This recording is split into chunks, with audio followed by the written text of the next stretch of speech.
Hey there folks, Dan Fagella here, and in this brief CLV Boost tutorial, we're going to be talking about affiliate marketing strategies. And in this particular call, by the end of it, you'll have learned sort of the three core tenets of affiliate marketing that I've leveraged to bring our first e-commerce business beyond a $2 million run rate. We're chasing down sort of $200,000 a month in one of the e-commerce businesses that I run on the side of CLV Boost. And a lot of it has been with the affiliate marketing strategies that I'm going to be breaking down here. And I'll be doing something that I have never done on a public call or a public blog post outside of my Blueprint members, which is break down exactly the way that I manage my affiliate traffic. So how do you build a simple system to track who's going to promote for you and when, and who you're going to promote for and when, and keep that all in line so that you can consistently drive a ton of traffic from other folks who already have large followings. So I'm going to be breaking that down in the third step down here in terms of developing a system for the affiliate channel of sales.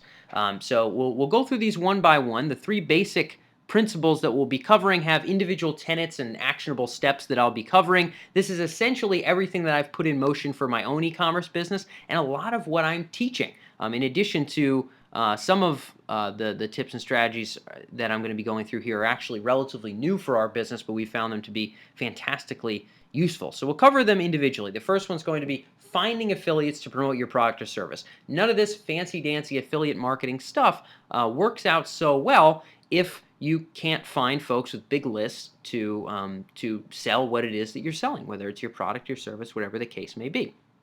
So in order to do this, the question you want to ask yourself is, who already owns my list? Who already owns the types of people that I'm trying to reach in the first place? So are you selling fitness products on the internet? Are you selling a software as a service to folks that run small retail businesses or medium-sized retail businesses? Who is your target audience and who already owns that audience, right? In the example of the business that I'm referring to, we offer martial arts and self-protection related courses and products, and there's folks online that already have large lists of people that listen to them on sort of self-reliance and self-protection type topics. These are folks that are interested in sort of camping and prepping, and folks that are interested in martial arts and self-defense, and anybody with a large email following and a large social media or blog following in that space is a potential affiliate for us. And the first step in our own affiliate game, and the first step that almost everybody's going to go through as you move into the world of affiliate traffic, is garnering your hit list. So coming up with your hit list of folks who could potentially promote for you. These are not necessarily people that will promote for you anytime in the next 2 months, 3 months, 6 months, 18 months, but this is a complete list of everybody who potentially could. You want to have a lot of the whales in here, the folks that are really big players that have a large following, and you start off with the smaller guys as well. But building a soup to nuts hit list in an Excel doc somewhere with the name of the person, their email address, their main URL, and some of their main web properties or something along those lines, and building a large top to bottom list of who could potentially promote for you is normally the first step. And often you're going to be starting at the bottom. So if you'd like to have people promote for you, you're usually not going to go to the folks who are already cruising at a solid 8 figures every year and growing consistently and ask them to promote you, the little guy that nobody's ever heard of. It's likely not going to work out so well. Oftentimes, you're going to have to start off with folks who are either at your level in terms of the level of your business, the amount of annual revenue you're doing, the email list size that you have, the social following that you have warranted at this point in your business, and get folks around that level or a little bit higher to sort of work with you initially. So normally you're going to be starting at the bottom. The best possible way to go about this is through warm introductions. I'll say this much. I never got any warm introductions to start our business. So we've been around for 3 years now. And again, we're trying to close the gap here on $200,000 a month. We've just crossed kind of the 60 mark, the 160 a month. And geez, I didn't start off with a single warm introduction, but I had to fight for them, and there's an easy way to do that. Whenever you get in touch with anybody who's on your potential affiliate hit list, and we'll talk about how to reach out to them very shortly here, whenever you get in touch with somebody and you vibe well with them, and maybe you find a way to cross promote for one another, or they agree to test out one of your offers or send some traffic to something that you're offering, The first thing that I'll do before I hang up that call, the last thing I'll do, I should say, is I will make an effort to think of folks right then and there on the phone that I want to introduce to that person who I've just talked to. I'll say, hey, I know that you're in this kind of a business and you're generally looking for this kind of an audience. I have a couple folks that I think might be good for you to know and good to have in your own network. Do you already know, Joe Stevens, whatever the person's name is? They'll say no. I'll talk a little bit about Joe. I'll let them know sort of what Joe does and why he might be useful to them. Then I'll maybe list one other person. I normally like to have at least two. These are people that I know in this same space. In the beginning, I didn't know very many people, but by the end, I knew a lot of other affiliates in this particular world, people that were active driving traffic, and they would always be very appreciative of that. And very last, before I'd hang up, I'd say, and hey, as a sidebar, the folks that we're most interested in meeting, that we really found a lot of great win-win affiliate relationships, have been like blank, and then we would tell them who we're looking for and say, is there anybody who who's in that space that rings a bell and maybe someone you like and respect or that we might want to meet? And then they'll normally, if you've just mentioned that you're going to email some of your friends and make introductions to them in the next 30 minutes after you hang up on the phone, they're normally pretty well loaded reciprocity-wise to want to see if they can help you as well. It's called kind of leading by giving first. And oftentimes this is a great way to garner warm introductions. We've gotten warm introductions in this fashion who have been individual affiliates who within a given year were responsible, just now at the time of this recording in 2015, responsible for likely just over $100,000 in sales from a single affiliate who was a warm introduction. In addition to a number of other affiliates who are maybe a little bit smaller than that, but who over the course of the next 2 or 3 years will almost certainly be worth 6 figures or more to our business here. And so warm introductions are a great way to start off on the right foot, so to speak, and normally we'll do this by asking the folks that we are talking to, and after we introduce them to people or promise to introduce them to people, we'll ask if they can do the same. The phone is king, so bear this in mind, everybody. If you are getting into affiliate marketing, the way that you do it is not by emailing a bunch of people and really hoping that by emailing a bunch of people, you'll be able to garner real friendships and people who will consistently promote for you and keep you top of mind when they're sending out promotions and things along those lines.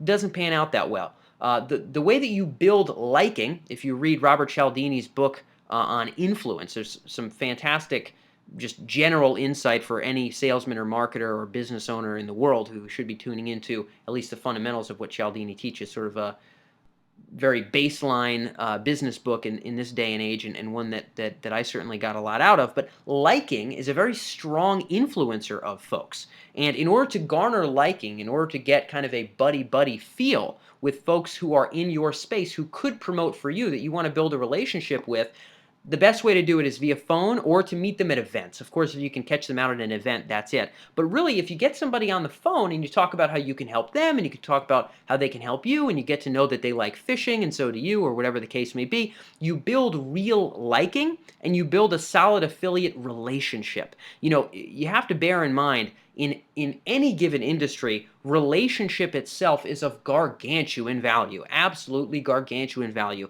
In the financial services domain, although the folks who are really doing the hard work of measuring and buying and selling the stocks are certainly well-paid individuals, there is such a tremendous amount of value to the folks who are maybe a lot less financially educated, but they call upon the wealthy clients and maintain that relationship, right? They send Jake a fishing lure every Christmas because they know Jake goes fishing. And for that reason alone, Jake is more likely to stick around with them for 3 or 4 more years with his $4 million portfolio, just because they're kind enough to maintain that liking factor. So building that liking factor within your network of affiliates, regularly touching base with them via email, and as much as you can, doing your deals and doing your arrangements via phone will help to build those real long relationships that'll be helpful.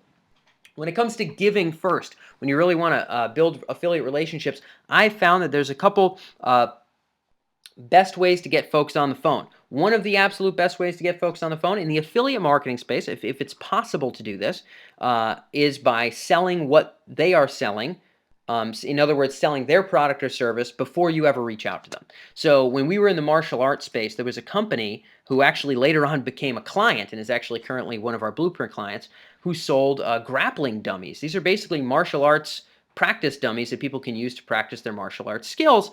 And these folks at the time were a larger business than we were. They sold a very high ticket product, and they were one of the bigger folks in that particular niche. And we sold maybe a dozen or so of these dummies at $600. And when you make somebody, a couple grand, then when you send them an email and say, hey, it looks like we've done pretty well with your product, it'd be great to chat and see if there's a way to find a win-win here. We'd love to integrate you guys into more of our campaigns. Normally, people do not deny that email. Anybody that delivers money to them is someone who's worth something to them. So we found that in the affiliate marketing space, if you're able to sell with your own list and your own traffic and garner that sort of back and forth affiliate relationship, then selling first, even before you talk to people, is a great way to show that you're committed and show that you're useful even before you talk to someone. And you're much less likely to be denied or turned down for a request for a phone call when you've put thousands of dollars or even just hundreds of dollars into somebody's pocket. So selling first is a great way. Another great way is via interviews. If you are in the affiliate marketing world in any given space, or you're looking for affiliate traffic in whatever market you're in. Again, if you're selling software as a service to folks who are doing financial trading, that's an example of a client that we've had. If you are selling horseback riding training video DVDs on the internet. We haven't worked with anybody in that space yet, but it sounds like a fun space. Whatever you're doing, if you're looking for affiliate traffic, it's possible for you to write on your own site and write on other related sites in your niche and domain.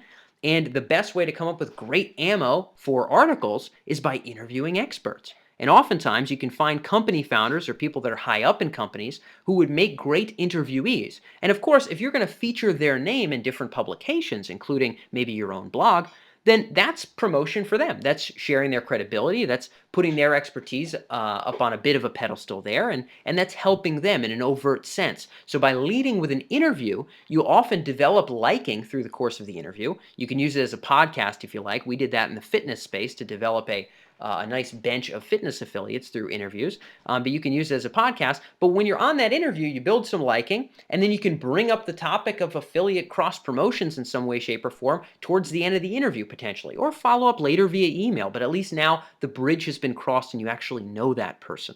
So these are some important tenets to finding bigger affiliates, knowing you're going to have to start at the bottom, but never getting off the phone with an affiliate without giving them some warm connections and asking for one or two warm connections for the people you're looking for. Bearing in mind, phone is king. I will tell you right now, for the last 3 months, and I wish I'd be doing it for 3 years, the business has only been around for 3 years, but for the last 3 months, I've had a metric on my dashboard. Every single week when I meet with my team, one of my key metrics is this.